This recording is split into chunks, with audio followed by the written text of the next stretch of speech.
এখন একটা ছবি ইন্টারনেটে খুব ভাইরাল যাচ্ছে। এই মেয়েটির নাম হচ্ছে জেলি এডাব্লিউ। জেলি একজন ফিলিপিন্সের বাসিন্দা এবং সে একজন প্রফেশনাল ডিজে জকি। আর জেলির এই অবস্থা করেছে তারই বয়ফ্রেন্ড জিম ইগনাসিও। এরকম অবস্থার জন্য সেই নাকি দায়ী। এখন ভাবার বিষয়, এই যে জিম ইগনাসিও জাস্ট 4 মাস আগে জেলির জন্মদিনের দিন 11 নভেম্বর 2024 সালে জেলিকে হাঁটু গেড়ে প্রপোজ করে সবার সামনে এবং পরে তারা একে অপর মিলে এঙ্গেজমেন্টও করে নেয়। আর এই দুজনে প্রায় 8 মাস ধরে মেলামেশা করছে একে অপরের সঙ্গে। এই দুজনের ইনস্টাগ্রাম পোস্ট দেখে যেটা জানা যাচ্ছে সেটা হচ্ছে দুজন একে অপরকে খুব ভালোবাসে। আর এই দুজনের মধ্যে খুব ভালোবাসার সম্পর্ক রয়েছে, যেটা এদের বিয়েতে পরিণতি হতে চলেছে। কিন্তু সোশ্যাল মিডিয়া আর বাস্তব সম্পূর্ণই আলাদা। জেলির ফ্যান সবাই অবাক হয়ে যায় ওই দিন, যেদিন জেলি এমন কিছু ছবি আপলোড করে। 12 ফেব্রুয়ারি 2025 সালের সোশ্যাল মিডিয়ার অ্যাকাউন্টে জেলি তার নিজের কিছু ছবি আপলোড করে এবং এই ছবিগুলো দেখে জেলির ফ্যানরা প্রায় হতভম্ব, পাগল হয়ে যায়। এই পোস্টে লেখা ছিল হ্যাপি ভ্যালেন্টাইন ডে। আমি এতটাও খারাপ সিচুয়েশন ডিজার্ভ করিনি, এরকম তো আমি চাইনি, তুমি তো আমাকে একদম মেরেই ফেলেছিলে। এই কয়েকটি কথা এই পোস্টে লেখা ছিল। জেলির ফ্যান্সরা এটা দেখে প্রায় হতভম্ব এবং অবাক হয়ে যায়। যে ছেলেটা নিজের হাঁটুর ওপর বসে কাঁদতে কাঁদতে জেলিকে প্রপোজ করেছিল, ওই ছেলেটা জেলির এই অবস্থা করেছে, এটা যেন ভাবা যাচ্ছে না। জেলি বলেছিল যে 10 ফেব্রুয়ারি জিমের সঙ্গে সে গাড়িতে কোথাও একটা যাচ্ছিল। জিম কোনো একটা কারণে হঠাৎ একটা কথা নিয়ে বিনা কারণে রেগে যায় এবং তাকে গায়ের জোরে ভয়ঙ্করভাবে মারতে শুরু করে। জেলির মাথার চুল টেনে ছিঁড়ে দেয় গায়ের জোরে জোরে। জেলির চোখে এত জোরে ঘুষি মারে জিম যে তার চোখ দিয়ে রক্ত পড়তে থাকে এবং চোখগুলো ফুলে যায় রক্তাক্তভাবে। তার ঠোঁটে এত জোরে ঘুষি মারে যে তার ঠোঁট দুটো থেকে রক্ত বেরিয়ে আসে। তার গায়ে যত জোর ছিল সমস্ত জোর দিয়ে তার মুখে সে আনলিমিটেড পাঞ্চ করতে থাকে, যাতে জেলি ওখানেই মারা যায়। এতেও জিম শান্ত হয়নি। জেলিকে তার গাড়ির মধ্যে রেখে কোনো একটা শূন্য জায়গায় যাচ্ছিল যেখানে জেলিকে সে মেরে ফেলতে পারে। কিন্তু রাস্তায় হঠাৎ একটা টোল প্লাজা আসাতেই গাড়িটা জিমকে সেখানে থামাতে হয়। জেলি এই সিচুয়েশন দেখে চিৎকার শুরু করে। আশেপাশে সেখানকার যত লোকজন ছিল সবাই জিমের গাড়ির উদ্দেশ্য করে ছুটে আসে এবং জেলিকে জিমের গাড়ি থেকে উদ্ধার করে।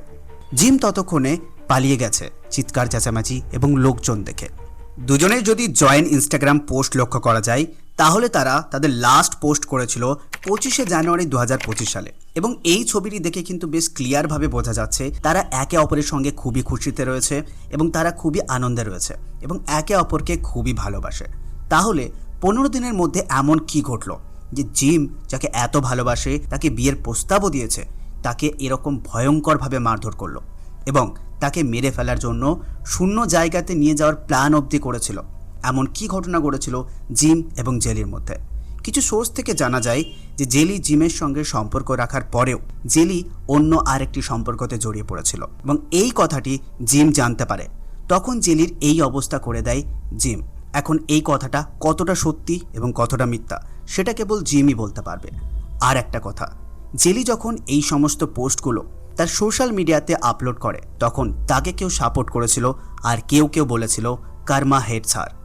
দেখুন, এর আগে জিমের পূর্ণ প্রেমিকার নাম ছিল কার্লো এস্ট্রাডা আর তারা 2019 সাল থেকে একে অপরকে ভালোবাসত।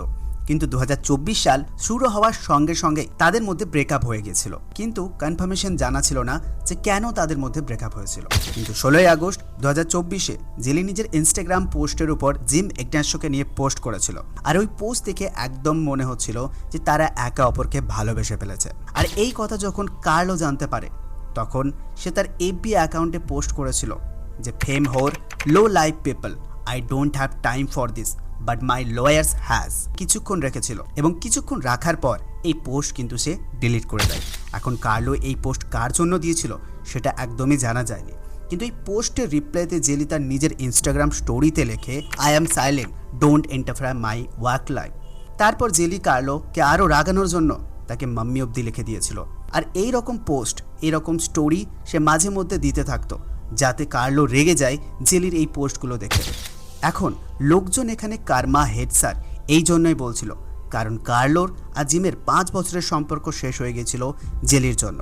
জিম এখনো অবধি কোনো স্টেটমেন্ট দেয়নি যে কেন সে জেলিকে এরকম মারধর করেছে এবং তাকে মারার পরিকল্পনা করেছিল। আর অপর দিকে জেলি বলেছিল জিমের উপর কোনো যেন বড় কেস না হয়, আমি এটা চাই না।